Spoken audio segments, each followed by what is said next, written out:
আর ওই হচ্ছে Ayodhya hill arcade. ওটা ছেড়ে আমরা বেরিয়ে চলেছি আর গিয়ে হিলটপে কোথাও একটা চা খাবো। জায়গাটা খুবই ভালো, নিরিবিলি চতুর্দিকটা, কোনো হয়তো কোনো ঝামেলা নেই, কোনো চিৎকার চেঁচামেচি নেই। সব এই ন্যাশনাল হোটেলে আমরা এখানে চা খেলাম। কাকু, চললাম আমরা। হ্যাঁ, এবারের মতো অযোধ্যাতে টাটা, আসছি। হ্যাঁ হ্যাঁ, খাবার দাবার ভালোই ছিল, বেশ ভালো ছিল, আসছি। এইখানে থেকে একটা রাস্তা বাঁদিক চলে গেছে, যেটা হচ্ছে আপার ড্যাম লোয়ার ড্যামের দিকে।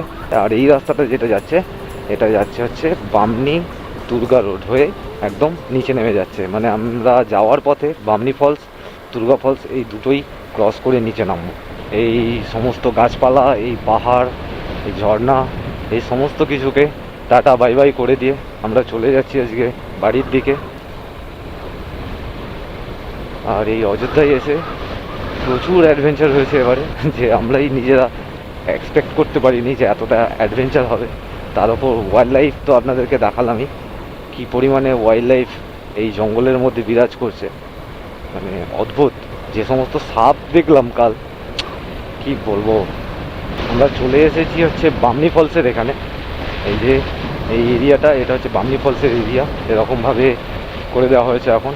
আগের বারে যখন এসেছিলাম তখন বামনি ফলস বন্ধ ছিল, এবারে খোলা রয়েছে। এই যে বাঁদিকে বামনি ফলস, এটা এখান দিয়ে নিচে প্রায় 500 মিটার পর্যন্ত ট্রেক করে নামতে হবে এবং 500 মিটার ট্রেক করে আবার উঠতে হবে, অর্থাৎ প্রায় 1 কিলোমিটার ট্রেক রয়েছে।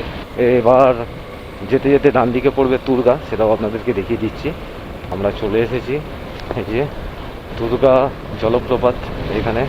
এখান থেকে হচ্ছে নিচের দিকে নামতে হবে। এইটা হচ্ছে একদম এখনও রয়েছে, এই রকম একটা জায়গা থেকে ট্রেকটা হয়। তো ট্রেক করে কিছুটা নিচে নেমে, খুব বেশি না, কিছুটা নিচে নেমে এক অসাধারণ জলপ্রপাত রয়েছে।